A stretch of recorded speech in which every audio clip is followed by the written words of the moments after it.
Hello दोस्तों, कैसे हैं आप सब। आशा करते हैं बहुत अच्छे होंगे। दोस्तों, आज के वीडियो में हम बात करेंगे अशफाक उल्लाह खां की। अशफाक उल्लाह खां की बायोग्राफी आपको बताई जाएगी और प्रारंभ से ही अशफाक उल्लाह खां का जीवन इतना संघर्षशील भरा क्यों था और महात्मा गांधी जी से अशफाक उल्लाह खां के कैसे संबंध थे और ब्रिटिश भारत में अंग्रेजों को देश से बाहर निकालने में जो नेशनल मूवमेंट चल रहा था उसमें अशफाक उल्लाह खां का क्या योगदान रहता है। कांकोरी जो ट्रेन हादसा होता है, ट्रेन हत्याकांड होता है, उसकी योजना में अशफाक उल्लाह खां की क्या महत्वपूर्ण भूमिका थी, इन सभी मुद्दों पर आज इस वीडियो में हम शेयर करेंगे आपके साथ। दोस्तों, वीडियो को शुरू से लेकर आखिरी तक देखें ताकि अशफाक उल्लाह खां के बारे में जितनी भी इंफॉर्मेशन है वो आप सुन पाएँ। दोस्तों, चैनल को सब्सक्राइब नहीं किया तो सब्सक्राइब करें, बेल के प्रेस को नोट कर लें।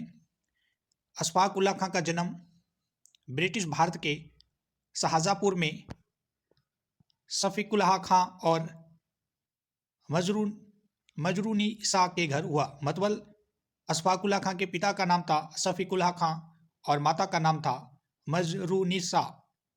उनके घर हुआ था, जो एक मुस्लिम पठान परिवार के खैबर जनजाति में इनका जन्म होता है और 6 भाई बहनों में ये सबसे छोटे थे अशफाक उल्लाह खान। 6 बहन भाई थे, उनमें सबसे छोटे थे। मुस्लिम पठान जाति से इनका संबंध था। अशफाक उल्लाह खां का जन्म 22 अक्टूबर 1900 ईस्वी को होता है और इनकी जो मृत्यु है वो 19 दिसंबर 1927 को होती है। भारतीय स्वतंत्रता आंदोलन के स्वतंत्रता सेनानी थे ये। नेशनल मूवमेंट के अंदर काफ़ी महत्वपूर्ण योगदान रहता है अशफाक उल्लाह खां का। वर्ष 1920 में महात्मा गांधी जी ने भारत में ब्रिटिश शासन के विरुद्ध असहयोग आंदोलन प्रारंभ किया, लेकिन वर्ष 1922 में चोरा चोरी कांड के बाद महात्मा गांधी जी ने आंदोलन वापस ले लिया। इस स्थिति में अशफाक उल्लाह खां सहित विभिन्न युवा लोग खिन्न हुए। इसके बाद अशफाक उल्लाह खां ने समान विचारों वाले स्वतंत्रता सेनानियों से मिलकर नया संगठन बनाने का निर्णय लिया और वर्ष 1924 में हिंदुस्तान रिपब्लिक एसोसिएशन का गठन किया गया। दोस्तों, जब महात्मा गांधी जी ने अपना असहयोग आंदोलन 1922 में वापस ले लिया था चोरा चोरी हत्याकांड के बाद, तो उसके बाद जितने भी युवा आंदोलनकारी थे, जिनके नए नए अपने विचार थे, उन सभी को बहुत धक्का लगा। फिर उन्होंने अपने सेम विचार वाले युवा लोगों के साथ मिलकर नए संगठन बनाने पर विचार किया और 1924 में अशफाक उल्लाह खां ने विभिन्न जो युवा व्यक्ति थे, लोग थे, उनके जैसे विचार वाले, उनके साथ मिलकर हिंदुस्तान रिपब्लिक एसोसिएशन का गठन किया गया। अपने आंदोलन को आगे बढ़ाने के लिए, हथियार खरीदने और अपने काम को आगे बढ़ाने के लिए, आवश्यक गोला बारूद इकट्ठा करने के लिए हिंदुस्तानी सोशलिस्ट रिपब्लिक एसोसिएशन के सभी क्रांतिकारियों ने शाहजहाँपुर में 8 अगस्त 1925 को एक बैठक की। एक लंबी विवेचना के पश्चात रेलगाड़ी में जा रहे सरकारी खजाने को लूटने का कार्यक्रम बनाया गया, क्योंकि अपने मकसद को, अपनी जो भूमिका थी उसको आगे बढ़ाने के लिए गोला बारूद की जरूरत थी, अंग्रेजों का मुकाबला करने के लिए हथियारों की जरूरत थी, पैसे की जरूरत थी। तो वो पैसा कहाँ से पूरा किया जाए, इसलिए एक मीटिंग की गई, एक बैठक की गई हिंदुस्तानी सोशलिस्ट रिपब्लिक एसोसिएशन के द्वारा। एक दिन पहले ये मीटिंग होती है 8 अगस्त को, और उसके मीटिंग के बाद लंबा विवेचना हुई, सभी के निर्णय मशवरे लिए गए और उसके बाद फाइनल ये सोचा गया, कार्यक्रम बनाया गया कि सरकारी खजाने, जो रेलगाड़ी आएगी उसमें जो सरकारी खजाना आएगा उसको लूटा जाएगा और अपने जो काम है उसकी वित्त की आपूर्ति पूरी की जाएगी। 9 अगस्त 1925 को अशफाक उल्लाह खां सहित अनेक क्रांतिकारी साथियां जैसे राम प्रसाद बिस्मिल, राजेंद्र नाथ लाहिड़ी, रोशन सिंह, सचिंद्र नाथ बख्शी, चंद्रशेखर आजाद, केशव चक्रवर्ती, बनवारी लाल, मुरारी शर्मा, मुकुंदी लाल और मंथानाथ गुप्ता ने मिलकर लखनऊ के निकट कांकोरी में रेलगाड़ी में जा रहा ब्रिटिश सरकार का खजाना लूट लिया। ये टोटल 10 व्यक्ति थे। रेलगाड़ी के लूटे जाने के 1 माह बाद भी किसी भी लुटेरे की गिरफ्तारी नहीं हो सकी। यद्यपि ब्रिटेन सरकार ने एक विस्तृत जांच का जाल आरंभ कर दिया। 26 अक्टूबर 1925 की एक सुबह बिस्मिल को पुलिस ने पकड़ लिया और अशफाक उल्लाह खां अकेले थे जिनका पुलिस कोई सुराग नहीं लगा सकी।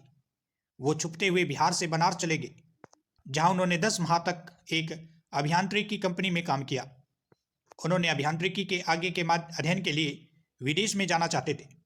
अशफाक उल्लाह खां, जिससे स्वतंत्रता की लड़ाई को आगे बढ़ाया जा सके, और वो देश छोड़ने के लिए दिल्ली चले गए। उन्होंने अपने एक पठान दोस्त की सहायता ली जो पहले उनका सहपाठी रह चुका था। दोस्त ने उन्हें धोखा देते हुए उनका ठिकाना पुलिस को बता दिया और 7 दिसंबर 1926 की सुबह पुलिस उनके घर आई तथा उन्हें गिरफ्तार कर लिया। दोस्त ने ही उनके साथ दगा कर लिया, अशफाक उल्लाह खां के साथ। अशफाक उल्लाह खां को फैजाबाद कारावास में रखा गया। उनके विरुद्ध एक मामला आरंभ किया गया। उनके भाई रियासतुल्लाह खां उनके कानूनी अधिवक्ता थे। कारावास के दौरान अशफाक उल्लाह खां ने कुरान का पाठ किया और नियमित तौर पर नमाज पढ़ना प्रारंभ कर दिया। रेगुलरली नमाज पढ़ते थे। इस्लामी माह रमजान में कठोरता से रोजे रखना प्रारंभ कर दिया। कांकोरी डकैती का मामला बिस्मिल खान, राजेंद्र लाहिड़ी और ठाकुर रोशन सिंह को फांसी की सजा सुनाकर पूरा किया गया। अशफाक उल्लाह खां को 19 दिसंबर 1927 को फैजाबाद कारावास में फांसी की सजा दी गई और उनके क्रांतिकारी व्यक्तित्व, प्रेम, स्पष्ट सोच, अडिग साहस, दृढ़ निश्चय और निष्ठा के कारण लोगों के लिए वो शहीद माने गए। ये क्रांतिकारी व्यक्ति मातृभूमि के प्रति अपने प्रेम, अपनी स्पष्ट सोच, अडिग साहस, दृढ़ता और निष्ठा के कारण अपने लोगों के बीच शहीद और एक किंवदंती बन गया। अशफाक उल्लाह खां और उसके साथियों के कार्यों को हिंदी फिल्म रंग दे बसंती 2006 में फिल्माया गया था, जिसमें अशफाक उल्लाह खां का अभिनय कुणाल कपूर ने किया था। स्टार भारत की टेलीविजन श्रृंखला चंद्रशेखर में चैतन्य अदीब ने अशफाक उल्लाह खां का अभिनय किया था। वर्ष 2014 में डीडी उर्दू पर भारतीय टेलीविजन श्रृंखला मुजाहिद ए आज़ादी अशफाक उल्लाह खां प्रसारित की गई, जिसमें गौरव नंदा ने उनका अभिनय किया था। दोस्तों, ये था आज के वीडियो में अशफाक उल्लाह खां के बारे में। नेशनल मूवमेंट में ब्रिटिश को भारत से बाहर निकालने में अपने साथियों के साथ एक रणनीति उन्होंने तैयार की गई थी, लेकिन उनके दोस्त जो उनके सहपाठी हुआ करते थे उन्होंने उन्हें धोखा दिया और धोखा देने के कारण अशफाक उल्लाह खां को ब्रिटिश सरकार ने पकड़ लिया और पकड़ने के बाद उन पर केस चलाया गया और उन्हें फांसी की सजा सुना दी गई। कांकोरी हत्याकांड के अंदर 10 व्यक्ति थे, जिसमें से 4 को फांसी की सजा दी गई थी, जिसमें एक अशफाक उल्लाह खां भी थे। इस प्रकार अपने देश को आज़ादी दिलाने में अशफाक उल्लाह खां का महत्वपूर्ण योगदान रहता है। महात्मा गांधी जी के जो आंदोलन थे उनमें वे भाग लेते थे, लेकिन असहयोग आंदोलन में को वापस लेने के बाद अशफाक उल्लाह खां और उनके साथियों को बहुत ज़्यादा आघात हुआ, बहुत ज़्यादा धक्का लगा। उनका मानना था कि आंदोलन को वापस नहीं लेना चाहिए था, लेकिन फिर भी गांधी जी के द्वारा आंदोलन वापस लेने के बाद इन्होंने अपने एक नया संगठन बनाया। उस संगठन को आगे बढ़ाने के लिए पैसे, धन दौलत, गोला बारूद, हथियारों की जरूरत थी और उन हथियारों की पूर्ति पैसे से होती थी और पैसे की पूर्ति करने के लिए इन्होंने सरकार का खजाना लूटने का कार्यक्रम बनाया था। इस प्रकार आज के वीडियो में हमने अशफाक उल्लाह खां और उनके साथियों के बारे में और कांकोरी ट्रेन हादसा जो हुआ था उसके बारे में आपके सामने कुछ लाइनें रखी है। दोस्तों, आप सभी दोस्त अच्छा रिस्पॉन्स दे रहे हैं लगातार। आशा करते हैं कि इसी प्रकार का सहयोग आप सदा इस यूट्यूब परिवार के प्रति बनाए रखेंगे। धन्यवाद दोस्तों, फिर मिलते हैं न्यू वीडियो के साथ।